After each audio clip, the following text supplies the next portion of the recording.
एक सुंदर युवती प्रातः काल गांधी पार्क में बिल्लौरी के बेंच पर गहरी नींद में सोई पाई जाए, यह चौंका देने वाली बात है। सुंदरियां पार्कों में हवा खाने आती हैं, हंसती हैं, दौड़ती हैं, फूल पौधों से खेलती हैं, किसी का इधर ध्यान नहीं जाता। लेकिन कोई युवती रविश के किनारे वाले बेंच पर बेखबर सोए, यह बिल्कुल गैर मामूली बात है।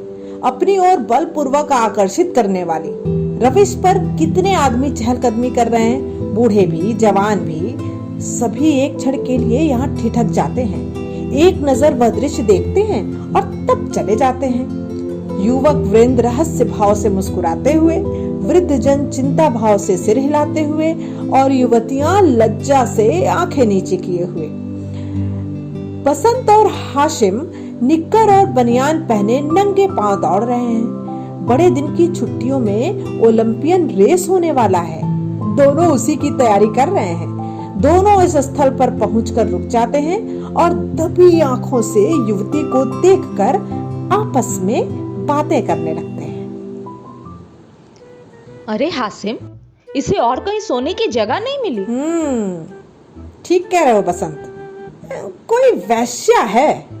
लेकिन वैश्याएं भी तो इस तरह बेशर्मी नहीं करती। अरे वैश्या अगर बेशर्म न हो तो वैश्या नहीं। बहुत सी ऐसी बातें हैं जिनमें कुलवधू और वैश्या दोनों एक व्यवहार करती है। कोई वैश्या मामूली तौर पर सड़क पर सोना नहीं चाहती। अरे रूप छवि दिखाने का नया आर्ट है। आर्ट का सबसे सुंदर रूप छिपाव है, दिखाव नहीं।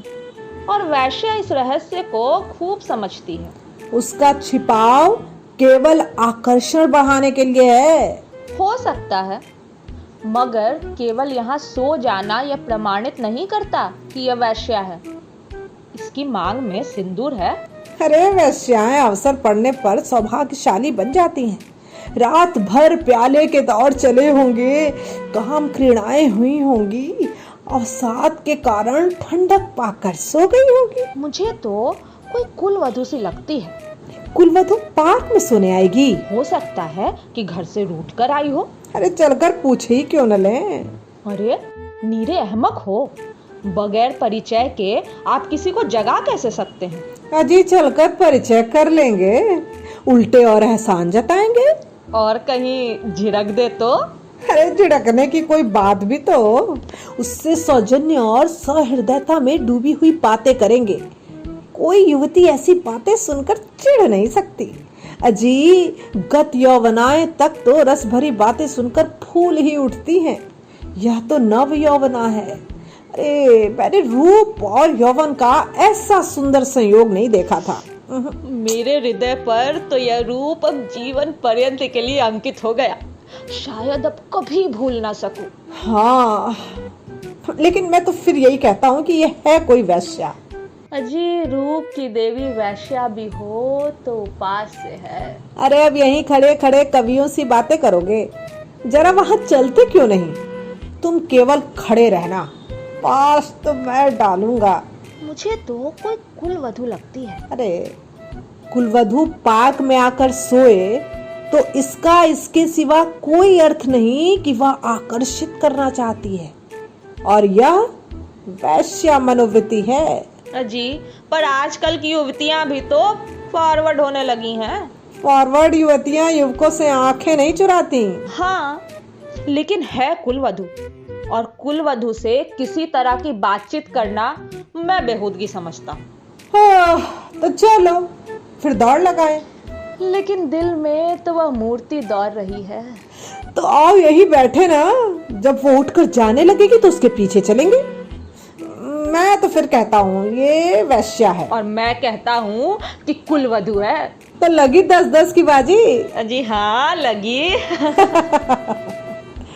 बसंत और हाशिम दौड़ते हुए निकल जाते हैं।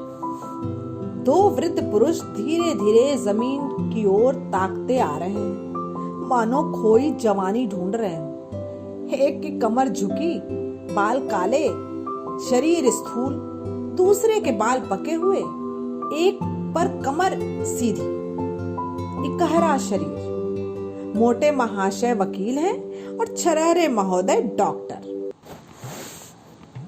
देखा, यह 20वीं सदी की करामात। जी हाँ वकील साहब, देखा। अब हिंदुस्तान दुनिया से अलग तो नहीं है। हाँ, लेकिन आप इसे शिष्टता तो नहीं कह सकते। जी, शिष्टता की दुहाई देने का अब समय नहीं। है किसी भले घर की लड़की। वैश्या है साहब, आप इतना भी नहीं समझते। अरे वैश्या इतनी फूहड़ नहीं होती। और भले घर की लड़कियां फूहड़ होती हैं। अरे नई आजादी है, नया नशा है। हम लोगों की तो बुरी भली कट गई, अब जिनके सर आएगी वह झेलेंगे। अफसोस, जवानी रुखसत हो गई। जिंदगी जहन्नुम से बदतर हो गई। मगर आंखें तो नहीं रुखसत हो गई, यह दिल तो नहीं रुखसत हो गया। बस आँख से देखा करो और दिल जलाया करो। मेरा तो फिर से जवान होने को जी चाहता है। सच पूछो तो आजकल के जीवन में ही जिंदगी की बहार है। हमारे वक्त में तो कहीं कोई सूरत ही नजर नहीं आती थी। आज तो जिधर जाओ हुस्न ही हुस्न के जलवे। क्यों डॉक्टर साहब? हाँ, सुनिए, युवतियों को दुनिया में जिस चीज से सबसे ज्यादा नफरत है वह बूढ़े मर्द है। मैं इसका कायल नहीं। अरे पुरुषों का जौहर उसकी जवानी नहीं, उसका शक्ति संपन्न होना है। कितने ही बूढ़े जवानों से ज्यादा कड़ियल होते हैं।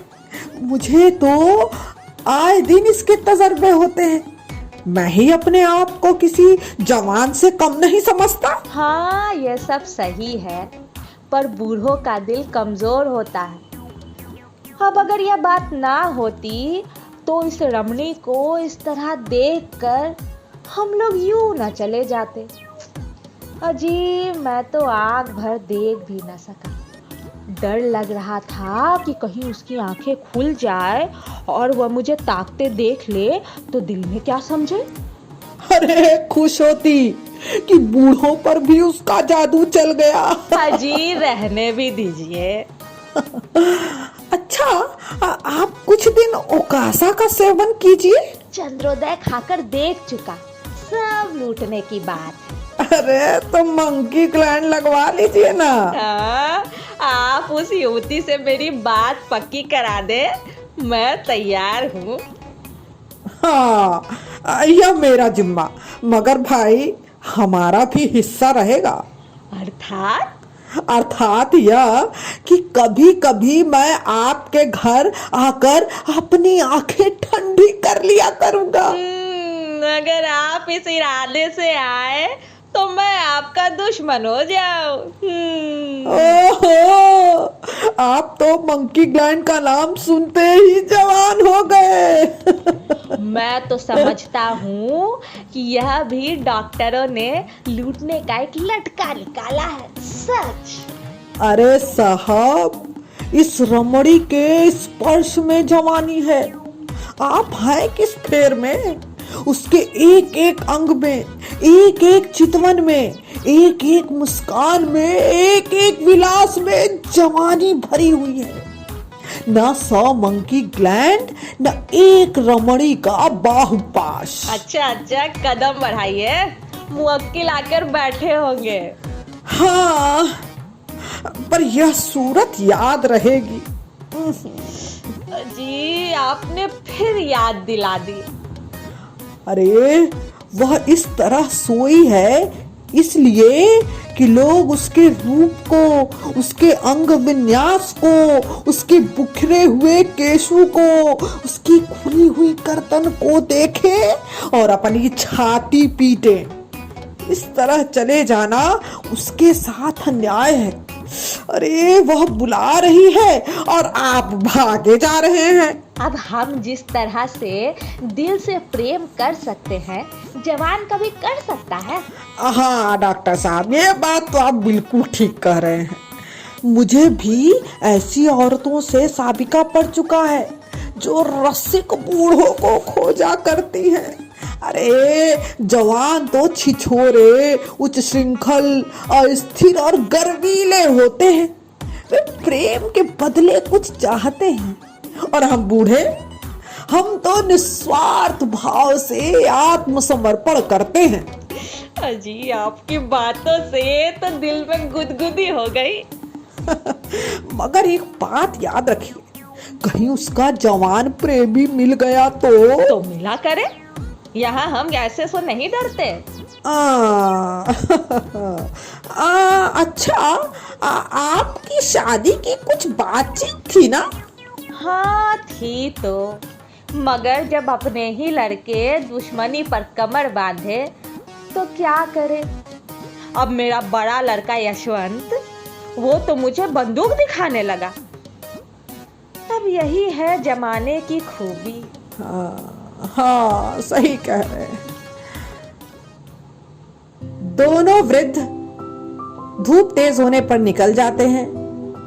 दो देवियां, एक वृद्ध और दूसरी नव यौवना, पार्क के फाटक पर मोटर से उतरती हैं पार्क में हवा खाने के लिए। तभी उनकी निगाह उस नींद की माती युवती पर पड़ती है।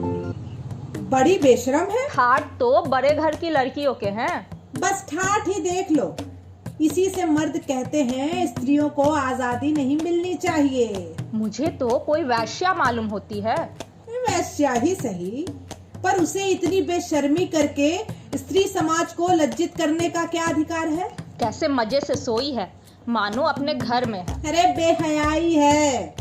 मैं पर्दा नहीं चाहती, पुरुषों की गुलामी नहीं चाहती, लेकिन औरत में जो गौरवशीलता और सलज्जता है उसे नहीं छोड़ना चाहती। मैं किसी युवती को सड़क पर सिगरेट पीते देखती हूँ ना, तो मेरे बदन में आग लग जाती है। उसी तरह आधी छाती का जम्फर मुझे नहीं सुहाता। क्या अपने धर्म की लाज छोड़ देने से ही साबित होगा कि हम बहुत फॉरवर्ड हैं? अरे पुरुष अपनी छाती या पीठ खोले तो नहीं घूमते। इसी बात पर बाई जी, जब मैं आपको आरे हाथे लेती हूँ ना, तो आप बिगड़ने लगती हैं।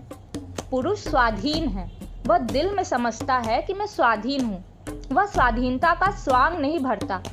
स्त्री अपने दिल में समझती है कि वह स्वाधीन नहीं है, इसलिए वो अपनी स्वाधीनता का ढोंग करती है। जो बलवान है वे अकड़ते नहीं, जो दुर्बल हैं वही अकड़ दिखाते हैं। अब क्या आप उन्हें अपने आंसू पोंछने के लिए इतना अधिकार भी नहीं देना चाहती? मैं तो कहती हूँ स्त्री अपने को छिपाकर पुरुष को जितना नचा सकती है, अपने को खोलकर नहीं नचा सकती। स्त्री ही पुरुष के आकर्षण की फिक्र क्यों करे? पुरुष क्यों स्त्री से पर्दा नहीं करता? अब मुंह ना खुलवाओ मीनू, और इस छोकरी को जगाकर कह दो कि जाए घर जाके सोए। इतने आदमी आ जा रहे हैं और ये निर्लज्ज टांग फैलाए पड़ी है। यहाँ इसे नींद कैसे आ गई? रात कितनी गर्मी थी बाई जी, ठंडक पाकर बेचारी की आंख लग गई होगी। रुकिए, मैं अभी उसे जगाती हूँ। अरे देवी जी, रात भर यही थी। उफ। अरे देवी जी, उठो, यहाँ क्यों सोई हो? जी, इतना दिन चढ़ाया, उठो घर जाओ। ओहो, इतना दिन चढ़ाया? क्या मैं सो गई थी? मुझे चक्कर आ गया था। मैंने समझा शायद कुछ हवा से लाभ हो, यहाँ आई थी, पर ऐसा चक्कर आया कि मैं इस बेंच पर ही बैठ गई। फिर मुझे कुछ होश न रहा। अभी मैं ठीक से खड़ी नहीं हो पा रही हूँ। मालूम होता है कि गिर पड़ूंगी। बहुत दवा की, पर कोई फायदा नहीं होता है। आप डॉक्टर श्यामनाथ को तो जानती होंगी? हाँ जी। वो मेरे ससुर है। अच्छा, वो तो अभी अभी इधर से गए हैं। सच? लेकिन वो मुझे पहचानेंगे कैसे? अभी मेरा कौना नहीं हुआ है। तो क्या आप उनके लड़के बसंत लाल की धर्मपत्नी हैं? जी। अरे बसंत लाल अभी इधर से ही गया है। दरअसल मेरा उसका यूनिवर्सिटी का परिचय है। अच्छा, लेकिन मुझे उन्होंने देखा कहाँ है? तो मैं दौड़कर डॉक्टर को खबर कर देती हूँ। जी नहीं, मैं थोड़ी देर में बिल्कुल अच्छी हो जाऊंगी। अरे बसंत लाल भी यहीं खड़ा था, उसे बुला दूं? जी नहीं, किसी को नहीं बुलाइए। तो चलो, अपने मोटर पर तुम्हें तुम्हारे घर पहुंचा देती हूँ। आपकी बड़ी कृपा होगी। किस मोहल्ले में जाना है आपको? वही कुर्जी मोहल्ले में। अच्छा, मैं आज ही मिस्टर बसंतलाल से कहूंगी। मैं क्या जानती थी कि वो इस पार्क में आते हैं। अरे मगर कोई आदमी तो साथ ले लिया होता। किस लिए? कोई जरूरत नहीं थी।